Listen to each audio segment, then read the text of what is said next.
जय हिंद दोस्तों। मीरा रोड को बसाने वाले सैयद नज़र हुसैन जी, जो हमेशा एजुकेशन को, तालीम को सबसे ज़्यादा इम्पोर्टेंट देते थे, उनकी फर्स्ट डेथ एनिवर्सरी के अवसर पर सुल्तान खान एजुकेशनल ट्रस्ट मुजफ्फर हुसैन जी द्वारा HSC और SSC में जिन भी बच्चों ने बेहतरीन मार्क्स लाए हैं, परसेंटेज लाए हैं, उनके लिए अस्मिता क्लब में फेलिसिटेशन का प्रोग्राम रखा गया, जिसमें बड़ी संख्या में 400 से ज़्यादा बच्चे इस फेलिसिटेशन प्रोग्राम में शामिल हुए और सभी का सत्कार किया गया, सम्मान किया गया। और यही संदेश दिया गया इस प्रोग्राम में कि जितना हो सके उतना एजुकेशन हासिल कीजिए। पेरेंट्स को भी यही कहा गया कि आप अपने बच्चों को ज़्यादा से ज़्यादा तालीम दीजिए। एजुकेशन से बढ़कर कुछ नहीं है। इंसान की जब डेथ होती है तो वो प्रॉपर्टी, ज़मीन, ये सब कुछ देखी नहीं जाती है, उसका एजुकेशन के तौर पर उसको पहचाना जाता है। तो हम भी अपील करेंगे कि जितना हो सके आप एजुकेशन हासिल करें। ये देखते हैं इस संबंध में सैयद मुजफ्फर हुसैन जी ने क्या कहा। The Sultan Khan educational trust के फाउंडर मेरे वालिद साहब सैयद नज़र हुसैन, जिन्होंने इसकी तामीर की थी, आज उस संस्था के माध्यम से उनकी फर्स्ट डेथ एनिवर्सरी के अवसर पर जो बच्चे SSC में और HSC में जिनको 85% एंड अबव मार्क्स आए हैं, ना कि सिर्फ सुल्तान खान एजुकेशनल ट्रस्ट बल्कि पूरे मीरा भाईंदर की स्कूलों के बच्चों को, तकरीबन 850 बच्चों को हमने यहाँ पे SSC और 12वीं के बच्चे 85% एंड अबव और 97% तक जो बच्चों को मार्क्स आए, उनका फेलिसिटेशन आज हमने यहाँ पे किया है। और बच्चों को ये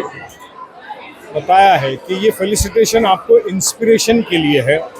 एजुकेशन ही एक ऐसी चीज़ है जो आपका ज़िंदगी का फाउंडेशन मजबूत करता है। हमारे पूर्व राष्ट्रपति डॉक्टर APJ कलाम, उनका नाम पूरी दुनिया में है और उन्होंने हिंदुस्तान को बहुत बड़ा कंट्रीब्यूशन किया। वो सिर्फ़ और सिर्फ उनके एजुकेशन की वजह से वो कर सके। हालांकि बहुत ही लोअर मिडिल क्लास फैमिली से वो आते थे और हमने देखा कि उनकी ज़िंदगी में जब उन्होंने राष्ट्रपति भवन भी छोड़ा तो उनके पास क्या था, मगर दुनिया को इतनी बड़ी चीज़ वो दे कर के गए। That was only because of his education. तो education is the basic foundation of any society, any state, any country, and the youngsters should concentrate only on education.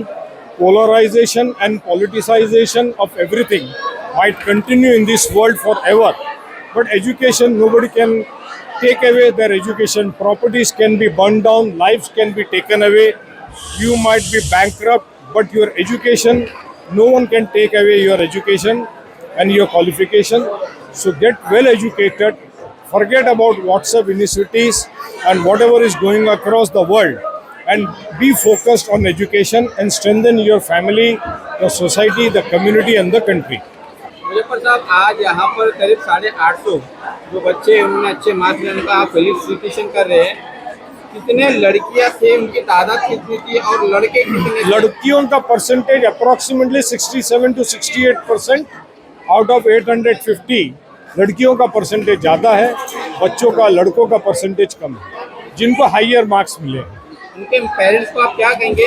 आमतौर पर यही माना जाता है कि मुस्लिम समाज अपनी बच्चियों को पढ़ाता नहीं, उनको एजुकेटेड नहीं करते हैं, जबकि बच्ची अच्छे मार्क्स ला रही है अभी। इसीलिए मैंने हमारे प्रोफेट मोहम्मद सल्लल्लाहु अलैहि वसल्लम का रेफरेंस दिया कि वो ये कहते थे कि एक बच्ची अगर पढ़ेगी तो 10 नस्ल को पढ़ाएगी। और ये बात आज हकीकत साबित हो रही है कि बच्चियाँ लड़कों से ज़्यादा मार्क्स ला रही है। और यही वजह है कि हमने एक एडू वर्ल्ड के नाम से एक स्कूल तामीर करी है, जिसमें सिर्फ बच्चियों को इंग्लिश मीडियम से तालीम, दुनियावी तालीम और दीनी तालीम की शुरुआत की है, जिसमें 300 बच्चों ने एडमिशन अभी इस साल लिया है।